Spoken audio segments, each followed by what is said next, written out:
Good evening, everyone. The time being 6:30, I'll call the meeting to order.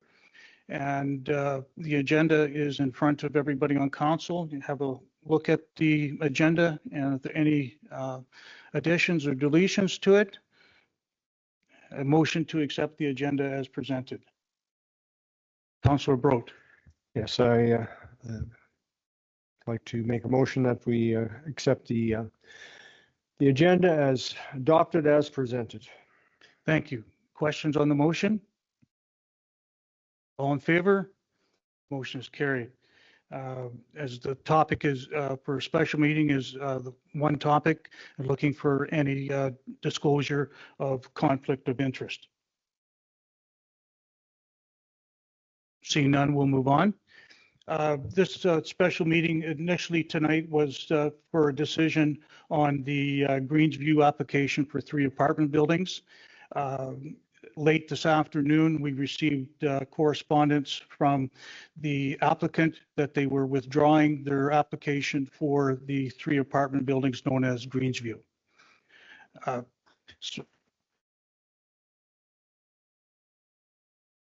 So we'll be later on having a motion to acknowledge the withdrawal. However, as part of the public hearing, we had delegates put in an application to speak at the meeting. And to follow proper procedure, we're still offering the option to speak at the at this meeting. And we have 5 delegates registered, and we'll be calling them up if they still wish to speak in the order that they were registered. And I said after that, we'll be looking for a motion to acknowledge the withdrawal of the application. So the first delegate that had registered was Kelly Morrow.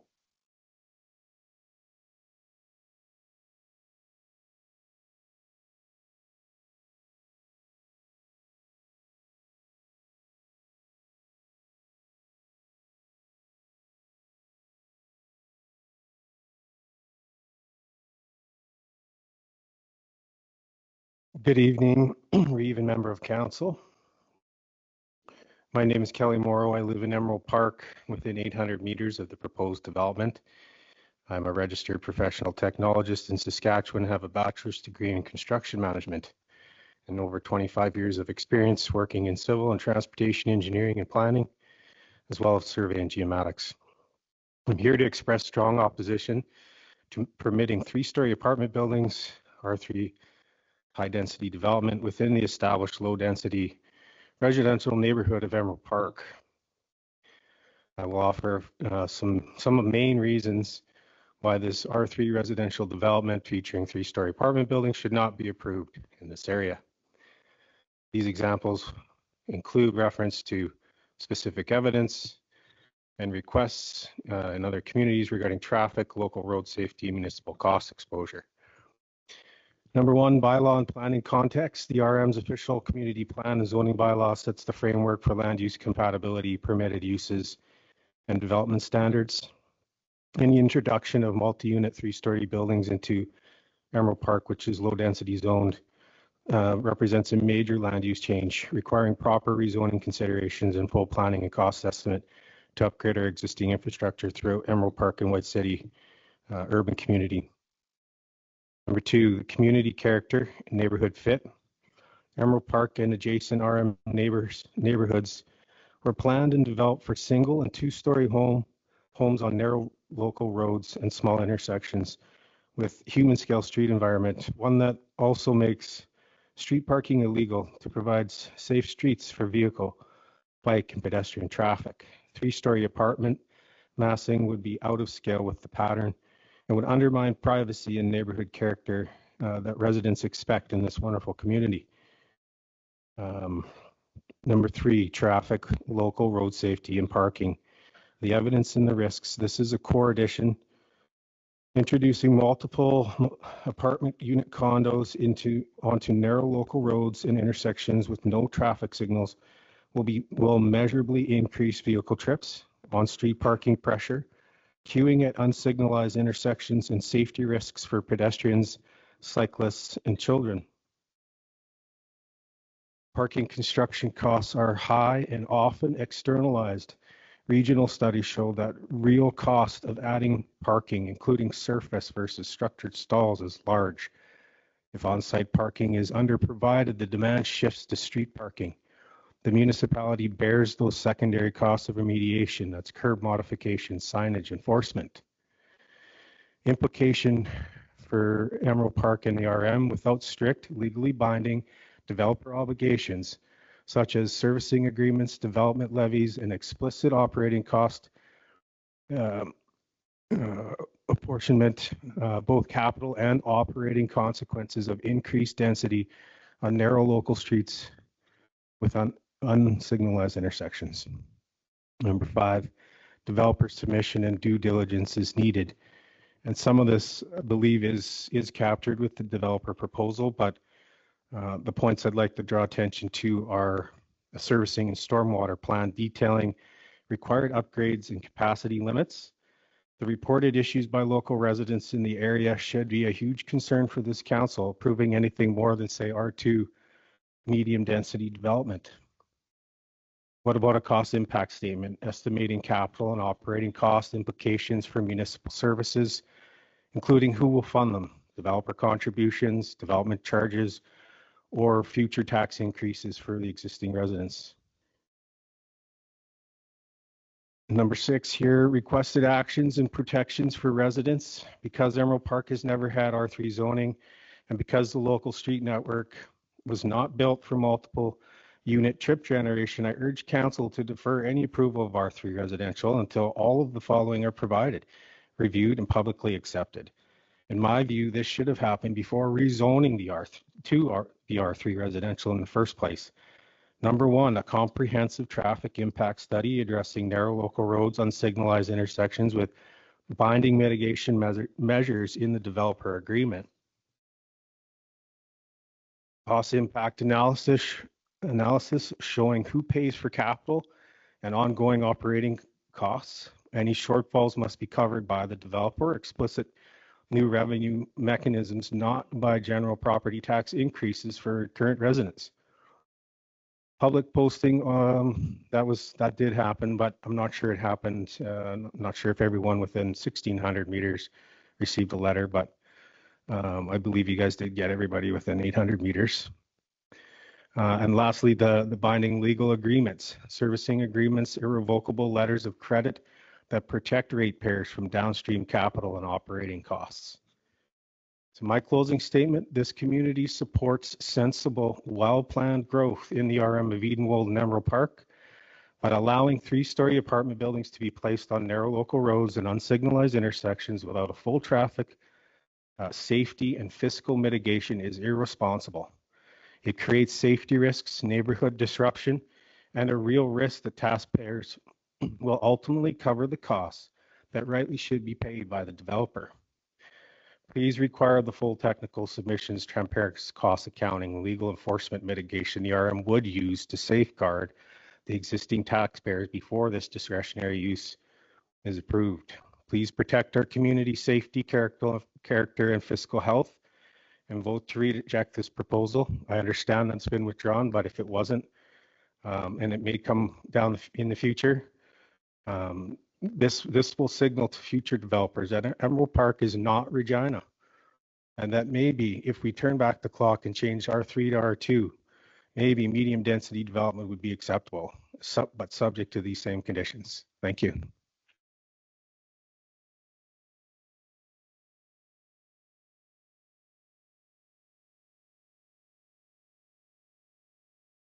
Thank you, Kelly. The next is Josh Dumalski.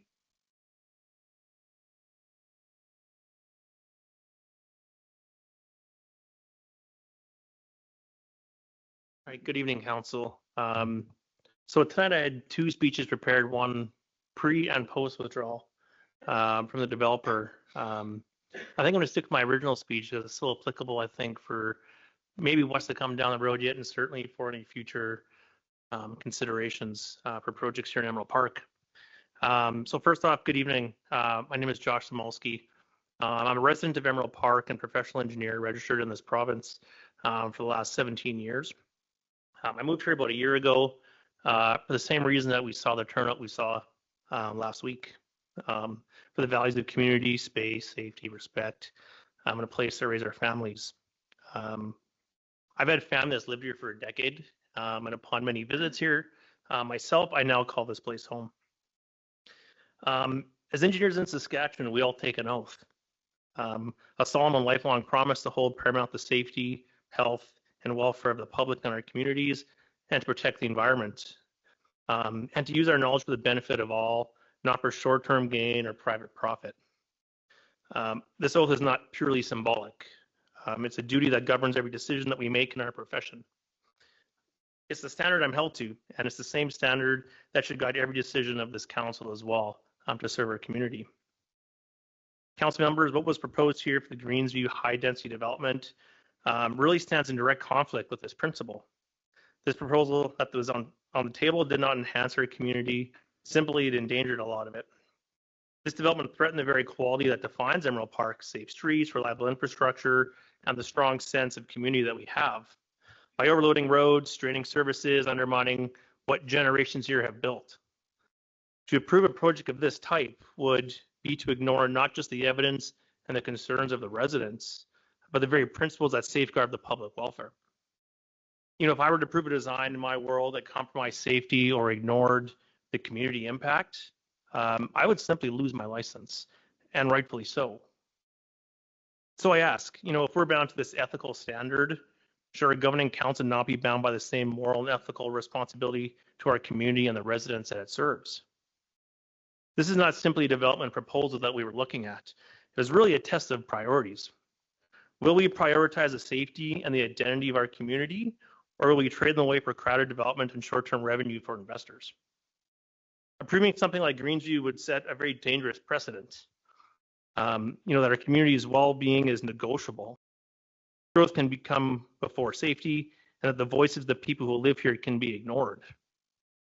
You know, I urge you as a professional, a neighbor, a resident of this community, to uphold these same principles that I hold in this province, to protect life, health, property, and our environment here, above all else. Do not let developments like this compromise what makes the community of Emerald Park what it is today.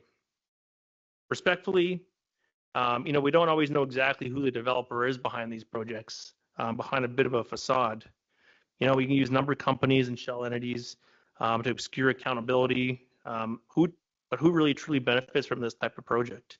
It certainly wouldn't be the residents of Emerald Park in this case. It's also unacceptable at the same time. This same entity was more recently labeled in our community and labeled us as resistors and leeches. Yikes. If this is their attitude before approval, it raises serious concerns about how they'll treat our community afterward, and how we have to look at future developers and vendors and how they really serve our community. Transparency is really the cornerstone of responsible development.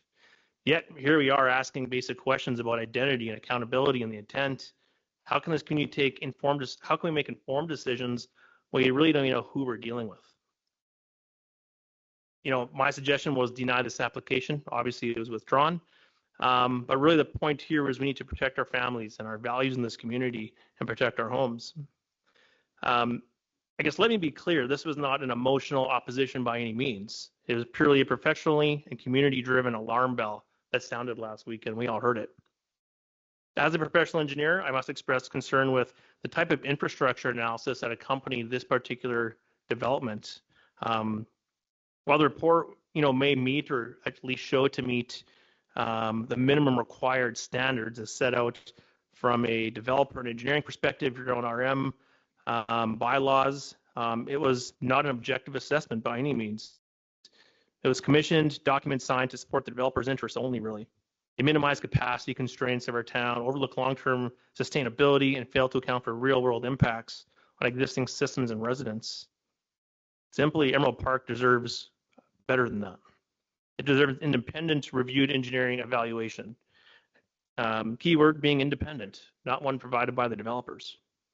It's one that prioritizes public safety, our infrastructure integrity, and the overall community resilience, all over expediency and profit of a developer. We heard from teachers last week and a few other professions. You know, they sounded the alarm bell as well. Our schools are bursting at the seams, adding additional students in the first phase alone to overwhelm classrooms, hallways, supervision resources. And portable is not the solution. That's purely a symptom of, frankly, poor planning. We heard from emergency responders, and they're warning us. Our fire services are volunteer-based. RCMP coverage is stretched. There's no ambulance service. Increased density and traffic of that type of development would delay response times and simply put lives at risk. This is not speculation. It's public safety crisis waiting to happen. We heard from former renters who spoke candidly. They've lived in high density environments. They've seen the crime, the noise, the absentee landlords, the erosion of community pride. These are not theoretical risks. This is the reality that they lived. Council, these are not average ratepayers that we listened to last week. A lot of these are professionals. These are the people with firsthand experience, and they're telling you loud and clear that development of this type is wrong for our community. Tonight, you're not just voting, well, we're not voting at all, but we could have been. You would have been voting on the future of Edenwold Park. And, you know, again, if you ever question what community truly means, look what happened last week with our community. Last week, we had the great opportunity to listen to the voice of our community. And after hearing the voices of teachers and engineers and emergency responders and former renters and families, people who knew what this kind of development really means to them and their families, I then realized that facts speak louder than any developer pitch that you could put on paper. The evidence was overwhelming. This application should have been denied. And again, that applies to future developments that come to the table. And council, your own administration agreed. After a thorough review, they have recommended the application also be denied.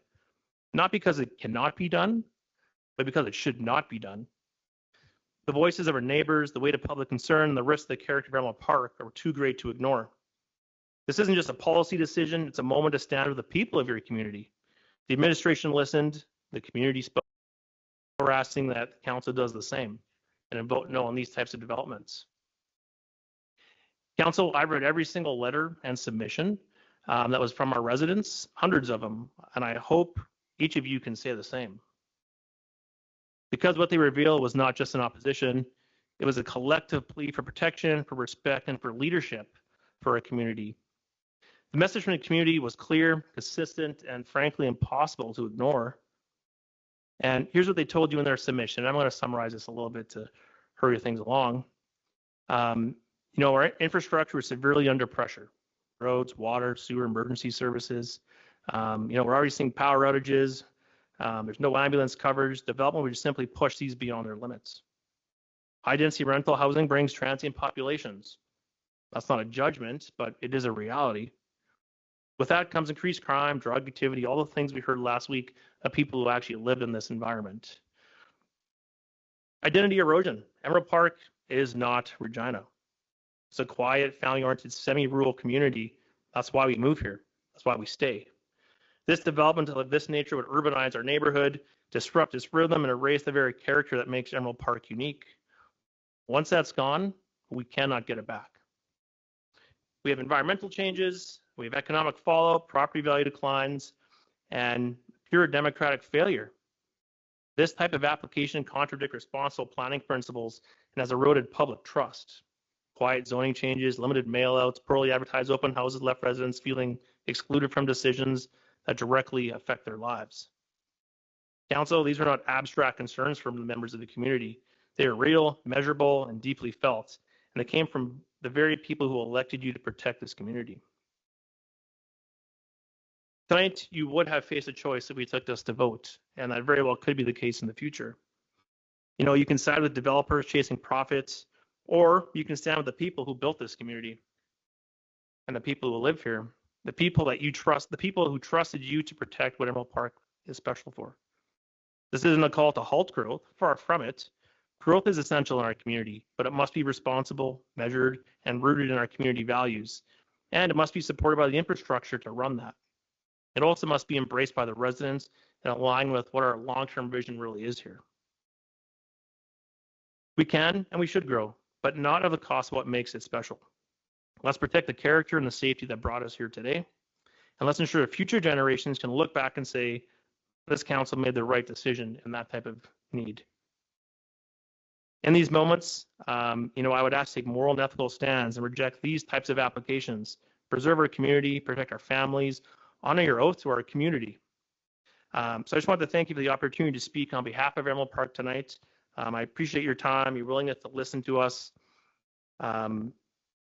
This is a final reminder. This was more than a development decision. It was a defining moment. So stand with your residents, protect what makes this place home, and make the choice that future generations will thank you for. Thank you.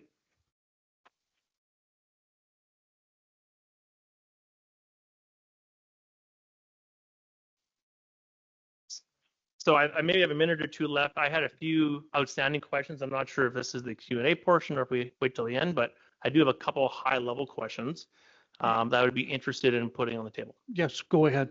Okay, perfect. Sorry, 1 second here. Oh, sorry. So again, a few high-level questions of kind of how we got to where we are today. So regarding transparency and some accountability on these types of developments, can council disclose who true ownership investor groups are in these types of situations? Oftentimes, there's not a lot of transparency in who the developers really are. A lot of times they're hidden behind this facade. And how can we really accurately assess what developers we're letting into our community and what kind of conflicts of interest there may be if we don't really know who they are? My one question here really was, have all conflict of interest declarations been fully and accurately disclosed on this project? Could you repeat that last portion, please? Have all conflict of interest declarations been fully and accurately disclosed on this project? That's a question that each council would have to answer on their own. That's why we do the conflict of interest at the first portion of each meeting that we have. Okay. So I can only speak for myself, but I have no conflict with it, and I would take the word of each of these councillors here as they've said the same thing by not speaking at that portion of the meeting. All right, thank you. I appreciate that. What steps will council take to ensure future development proposals are presented with full transparency so the community is well aware of what is happening and when? Well, this application had full transparency. From start to finish, we followed the process that is set out. There was public notices put out. It was put on Buoyant. It was in news releases. There were 2 open houses put on by the applicant, as well as the public hearing that last week that was well attended. So the administration has followed the procedure that's set out on it, with tonight being the conclusion of those procedures. I don't think anybody would want council making a decision on their own without having public input and going through that process. And unfortunately, sometimes there's pain going through the process, but it's important to follow the process so everybody does have a chance for their input, such as tonight. Perfect, thank you. I have one final question that's really related to community-led planning. Where is the current development plan for Emerald Park and what the future holds for our community that reflects what we actually need? Why is the planning process being led by developers rather than the RM in consultation with the residents? What I see here in this type of plan that we are looking at was really developer-led. They told us what we needed. Where's our plan to tell developers what we actually need and want in this community? Well, there's numerous plans that we have out there. I would have to refer to our planning manager for the specific plans that are there, but we have public plans that are for Emerald Park as well as the entire RM. I can't off the top of my head think of the names of them, but Paige, if you would go ahead. Absolutely. So we have the Emerald Park sector plan. It's part of our official community plan and it's all located on our website. I can get you that link if you need it. Yeah, that'd be great. For sure. Okay, thank you very much. Yeah. Thank you very much, Josh.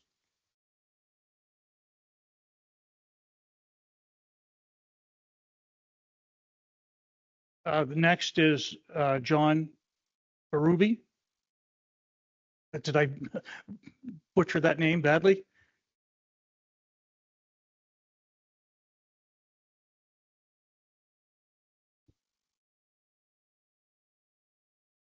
Good evening, Reeve and members of council. My name is John Barbie. I'm a resident of Emerald Park. We've heard many strong arguments against high and even medium density housing, and my main concern is that allowing it would tear at the very fabric that makes our community great. Increased noise, we've heard these all before. Increased noise, reduced safety, higher crime, and declining property values inevitably follow. It's well known that single-family owner-occupied homes remain the best way to preserve stability and prevent these problems. The most important job of those who represent us in an RM council is to protect and serve the collective interests of the ratepayers. That be residents, property owners, and businesses that are within the municipality, and by making informed, transparent, and fair decisions about local governance, land use, and services. To that end, Council asked ratepayers what we thought several times. Specifically, 2025 annual RM Edenwold survey identified overwhelmingly against high-density housing. The official community plan and zoning bylaw review, engagement summary, early stakeholder engagement presented to Council at July 22nd, 2025 meeting, and could be found in the minutes of that meeting. There was a sector plan analysis presented to the Council in June 2022 that provided feedback that indicated public apprehension towards higher density in the plan. And of course, our fire hall meeting last week. But before that meeting, there was lots of feedback from the community that was obtained.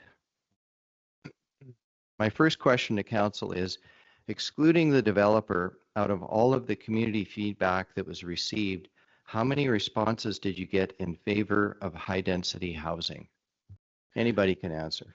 Yeah, I don't have the exact number. There were some on it. I don't know if we have that information available, Paige, on it, but there were some applicants or some correspondents that were in favor of it. So the public hearing, the official record from the public hearing showed 10 were in favor. Thank you. Okay, so if we have that on record, how many were not in favor? Quick math. So there was 146 written submissions. So if 10 were in favor, 136. In order to stop what looked like an almost certainty that the majority would be approved, the majority of Council would approve high density housing, the community had to rally support with a team of volunteers that culminated in last week's meeting in the fire hall. Of all the people in attendance, opposition for high density housing was echoed. But that was already made clear in the previous surveys. Council's job is to listen and act on what ratepayers want. Council did the right thing and asked the communities for the community's feedback, but then seemed to ignore it. Of the Council members set to approve high density housing, we made it clear we did not want it. So why were you in favor? Does anybody want to take that question? Well, I don't believe that any councillors had made it clear, at least to my knowledge, that they were in support of the project. There was support for the process to go forward. Some councillors made it publicly known they were against the project on that. But far as any public declaration, I am not aware of any councillor saying that they're 100% in favor of it. However, we had to follow the process that was set out on it. Had we gone ahead with the vote tonight, then it would have been clear. If any councillors and myself were in favor of the project going forward, but so from the discussions that were held on this before, because I'm sure there have been lots of discussions, what did it sound like? It sure sounded like we had to rally the troops to stop this thing or it was going ahead. That's what I heard. So is that not true? Well, like I say, I can't speak for the other councillors, what their opinion was of the project on it. I know where I stood on it, but part of the democratic process is to have each councillor vote with what they feel is correct. Okay. Well, further to that, are there any council members still in favor of high density housing?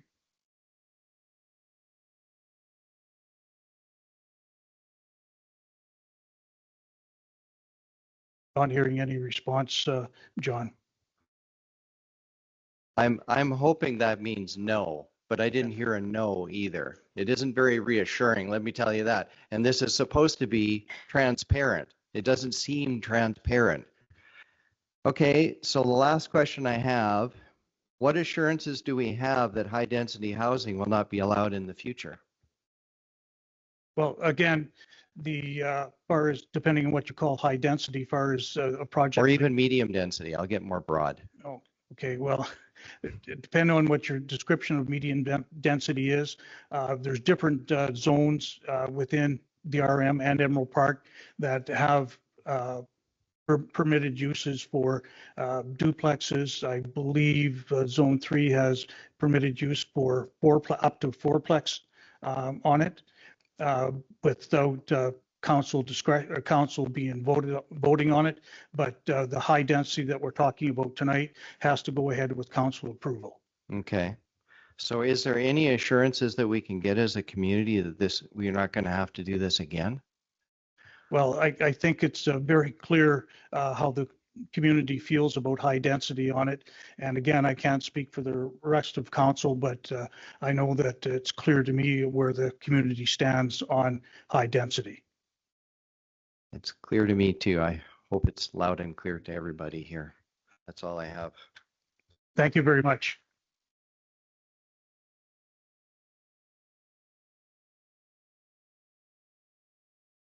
Patty Kindred?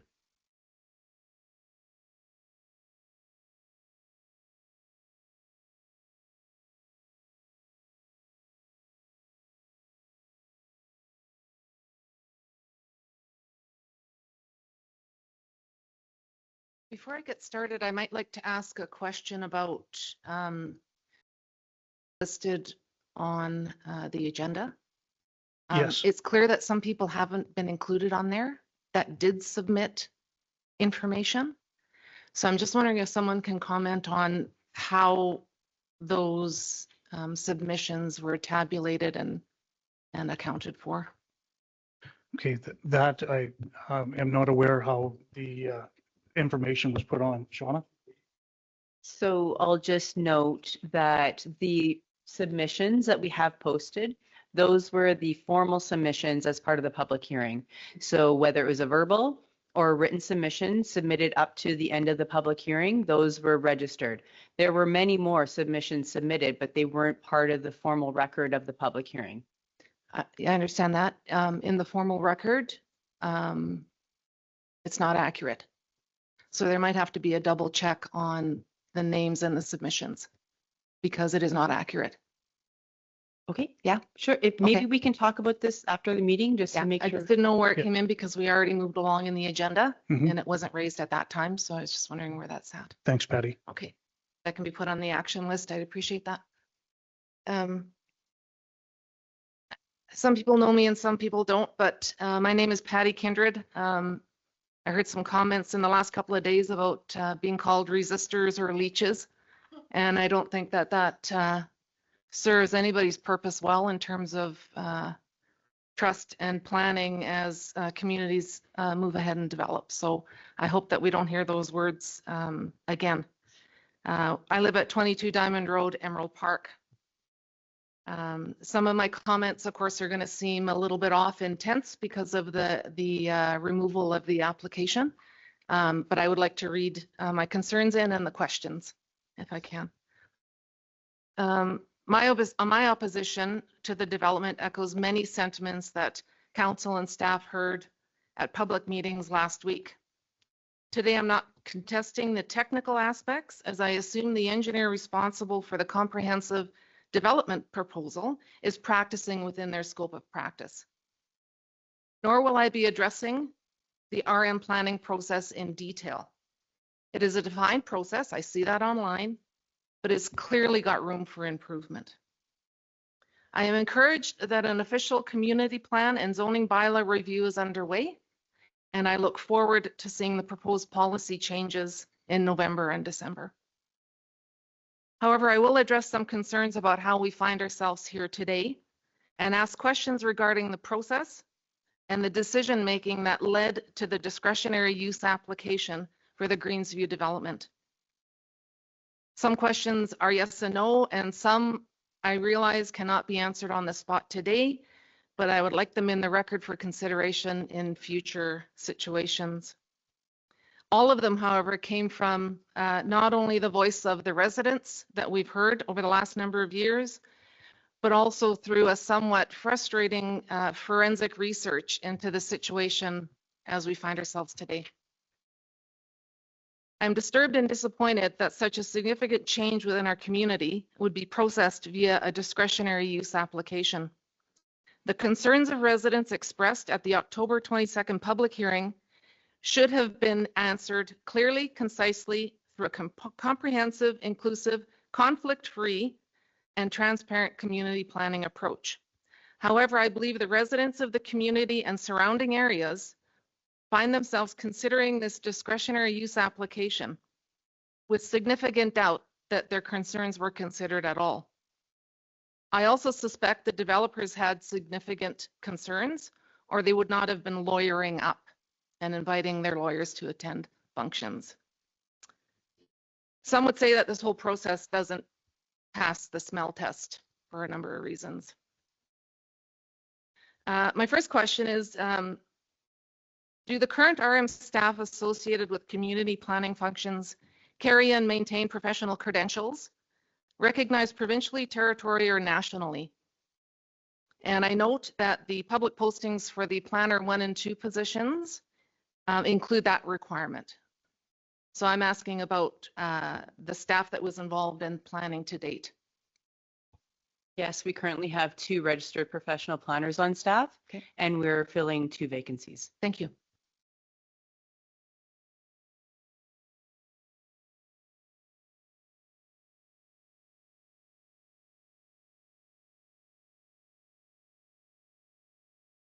In the 2016 and 2019 official community plan, there's a statement that says, the RM of Edenwold is committed to a process of continuous improvement and will strive to update the overarching policies and specific regulations as required to ensure that they represent the vision of the ratepayers for the community.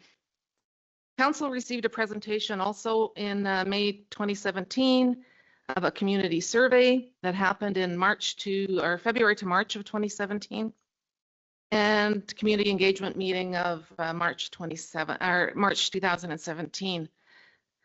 The meeting survey had a wide response from the residential community. However, the response from the business sector was limited. Related, however, to the key dimension of housing needs. And these are 2 quotes. Almost all of the survey respondents would like to continue to see single-family dwellings in the municipality. Feedback indicated public apprehension towards higher and mixed density in the plan area. So engagements, meetings, and surveys were used to update both the community plan that was 2019 and adopted in 2020, updated in 23, and the zoning bylaw that goes along with it, adopted in 2020, updated in February of 2024. The survey, there was also a survey and feedback cycle, I think probably at least a couple of times, one through Associated Engineering in 2021, and again, most recently in the 2025 surveys. So my next questions are related to the rezoning of the parcel and the development submissions. The Emerald Park Sector Plan, which is in the Official Community Plan Appendix 8, or H,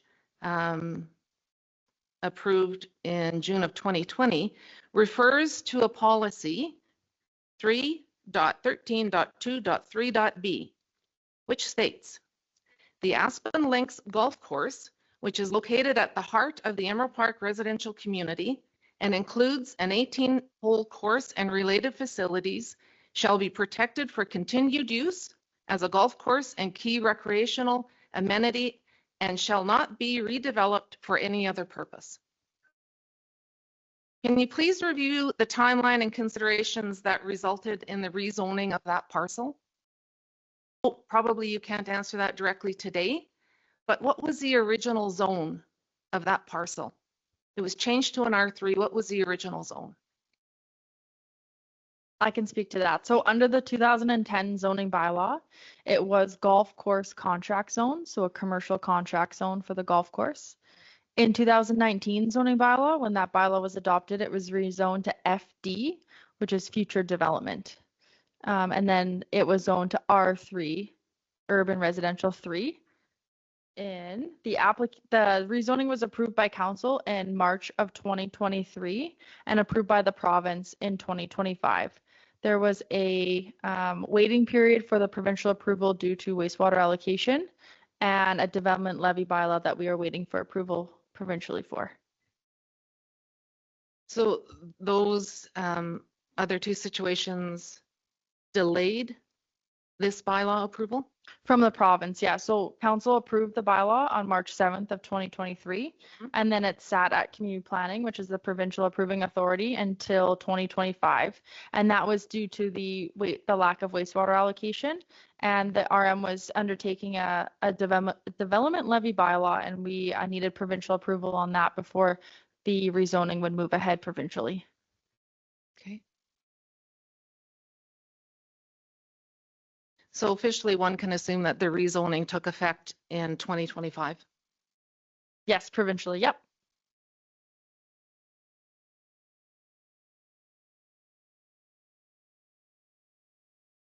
I won't go into this in much detail, but I think the concern about conflict of interest has been mentioned, and I'm curious as to whether any conflict of interest were declared by any council or staff during the deliberations and approvals and submissions of the development proposal. And I know you probably can't answer that today. I also understand that that's supposed to be a question that I'm to ask each individual councillor. So I have 10 minutes. The Greensview Comprehensive Development Proposal revision log shows that it was under development from 2022-12-01 to 25-09-05, which seems to correlate to the dates that you told me there.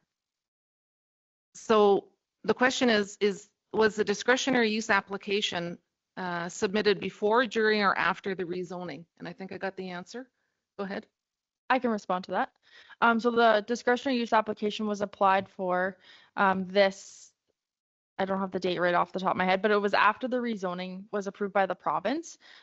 We wouldn't be able to accept a discretionary use application for that land use until the zoning was approved. Thank you. Yeah.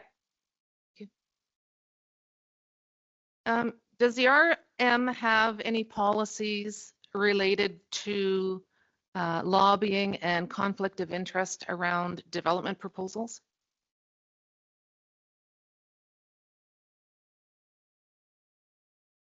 The conflict of interest that governs elected officials is the Municipalities Act. So there's a section of the Municipalities Act that speaks directly to conflict of interest. But we don't have any further policies other than just our process where we call for a declaration of conflict of interest at the beginning of each meeting. Again, it is up to the individual to declare that. It's not something that can be told or forced on the individual. It's up to them to make that declaration. Understand that. My experience with conflict of interest situations, even if they are declared, oftentimes in complex situations, asks that person not to be present for the discussions. Did any of that take place? Did people that declared conflicts leave the discussion or leave the room? So I'm going to just speak to the general process. When somebody declares a conflict of interest, they would leave their seat and leave the room. Thank you.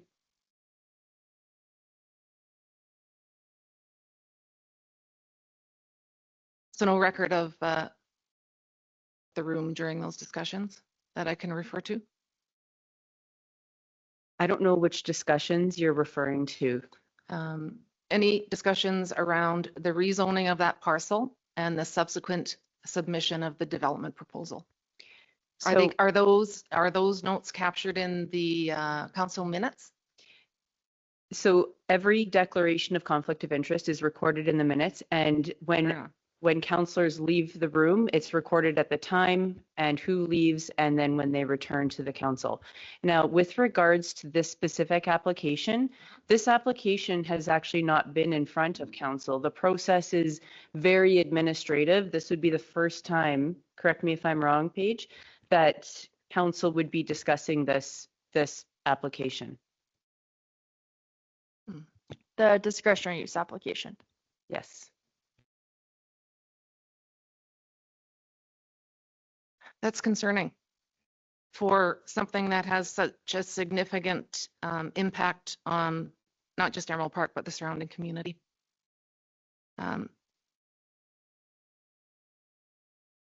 We have a development appeals board that I understand can have 2 to 5 individuals on it. How many are in place? And I know their terms are to be 2 years. Are there any coming up for expiration?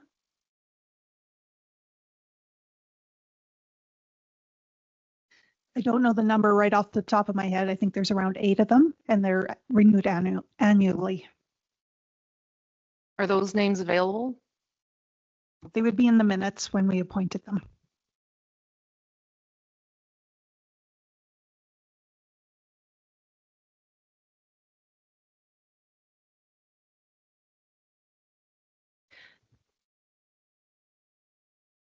Do the members that are brought forward for the appeals board, do they have certain qualifications or competencies in relation to their membership on that board?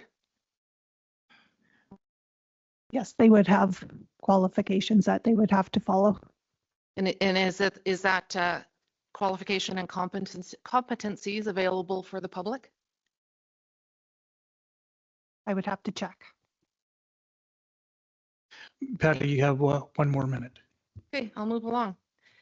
I have big concerns about the alignment with the statement of provincial interest, both with the heritage, culture, and residential development statements. My position on that is that while we are a relatively young community, Emerald Park has unique heritage comprised of both tangible and intangible assets that must be preserved. And if you'd like to go back to those statements of interest, they are available online, and I know they guide the government in decisions around development. In closing, I'll leave you with my summary opinion. Last Wednesday's public hearing was what I would describe as a community victim impact statement. How many times do ratepayers have to say no or give opinions on high-density, multi-story apartments and townhouses? The feedback from numerous public events over the years and surveys did not seem to stop a slow march towards the destruction of what I believe is the fundamental community DNA of Emerald Park. My concerns also apply to White City. I base my conclusions on not only the ratepayer voices, but also on Canadian studies of significant disconnect between mixed high-density infill housing objectives and the content neighborhood residents, election outcomes, and the optimized return for the developers. We chose to settle in this community in 1989.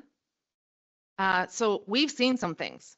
Our family is what you would consider old guard.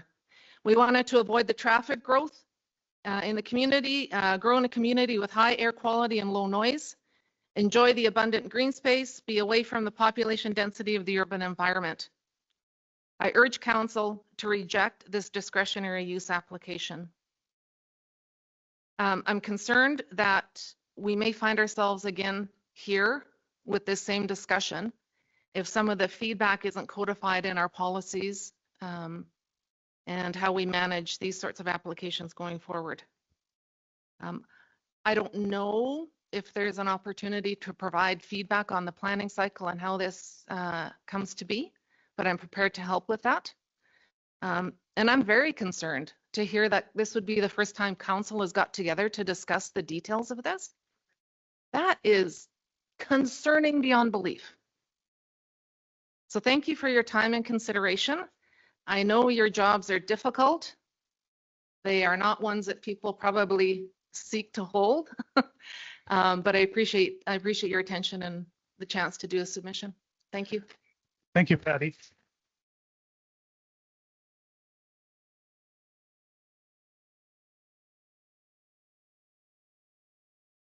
John and Charlene Meldrum.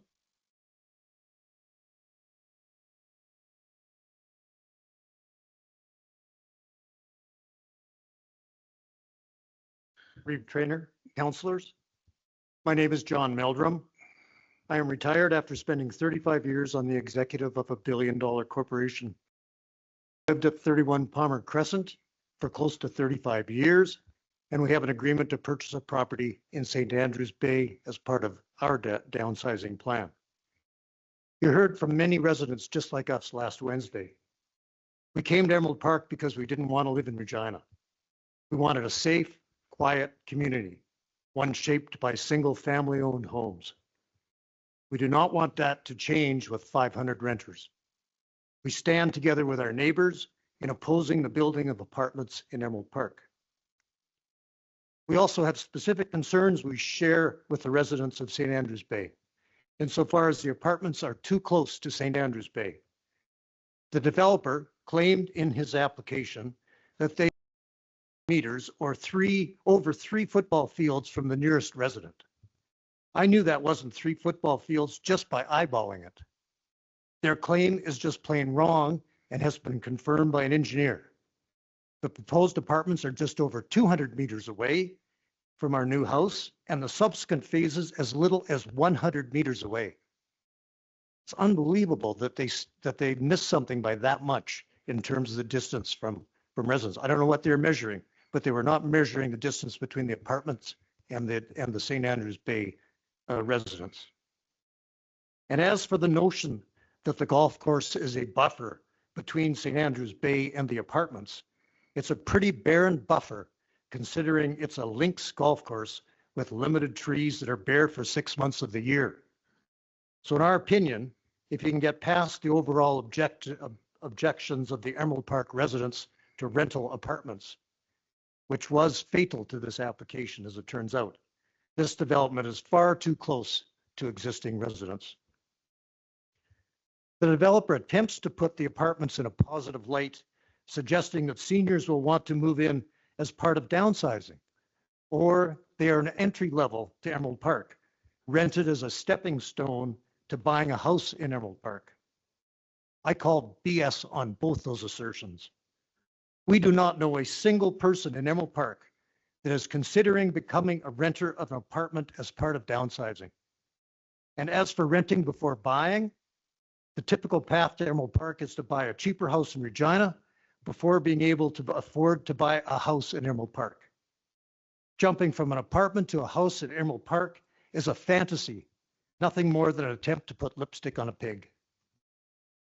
Lastly, the developer holds out that adding all these renters won't impact existing services one iota. I do not believe that to be the case. And again, last Wednesday, you heard many objections from Emerald Park residents who asserted that adding this many residents to Emerald Park will ultimately result in full schools bursting at the seams, incremental costs to the RM, and strained infrastructure. From my perspective, if the developer's assertion is true that services will not be impacted, then surely valuable excess capacity will have been used up by these new apartments.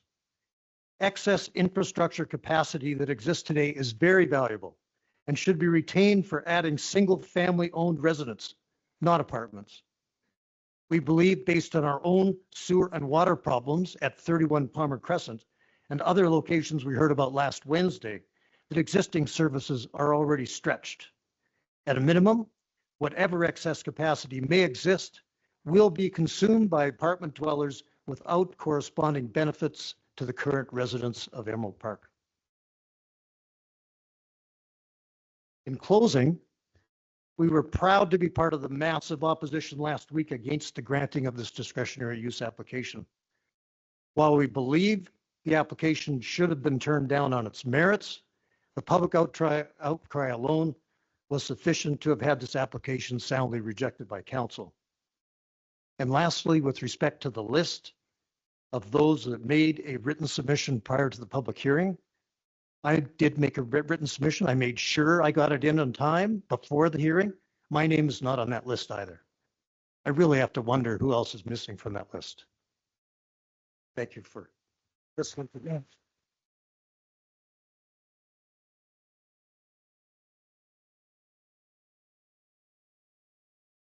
Thank you, John. Charlene, are you making a presentation? No? Okay. All right. Now we'll move on to the portion with the vote on the withdrawal of the application. Paige, do you have anything to add to that before we start? Okay. Okay. Looking for a motion on the floor to acknowledge withdrawal of the application.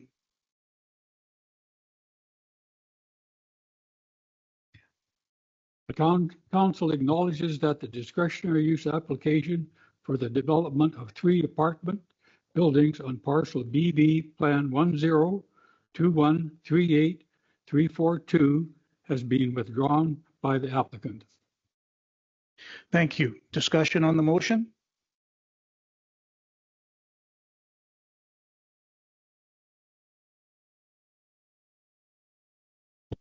Okay. I decided to read my letter. I had written something up that I was going to present before the application was withdrawn, but I thought you guys all came out here. I'll read it to you anyways. As the councillor, my role is to act in the best interest of the RM and its ratepayers, ensuring that all decisions support community well-being and responsible growth. The discretionary use is a step in the process that allows council to exercise its judgment on whether the proposed use is suitable and compatible with the surrounding area. There is legislation that provides council with the authority to refuse a discretionary use based on the potential impact on the community and the public's interest. We have witnessed the largest public turnout and the largest pushback on a proposal in the history of the RM. There has been an overwhelming amount of opposition, which clearly indicates that this proposal is not compatible with the existing community fabric of Emerald Park.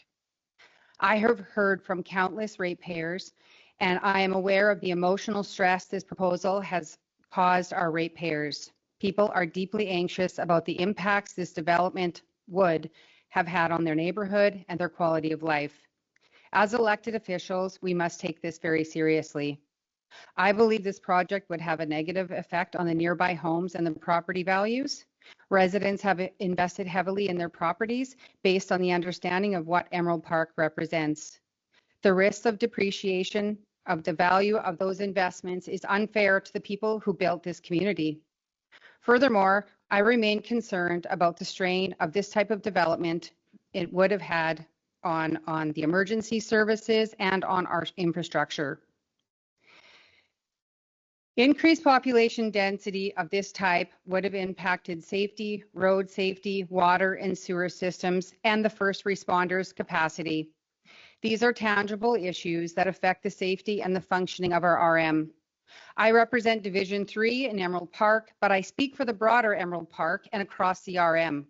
Our ratepayers expect thoughtful, balanced, and responsible decisions that preserve the integrity and the stability of our neighborhoods.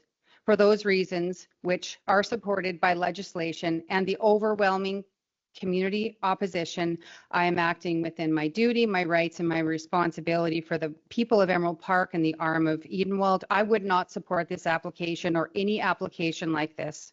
Thank you. Thank you.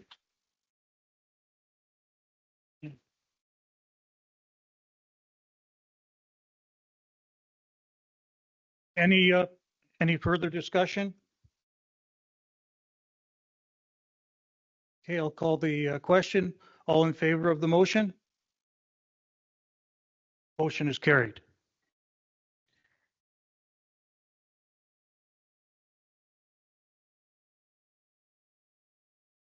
Okay. That closes the special meeting for tonight. I want to thank everybody for coming out, taking time out of their busy schedule, and looking for a motion to adjourn. Nicole? All in favor? Motion is carried. We're in adjournment.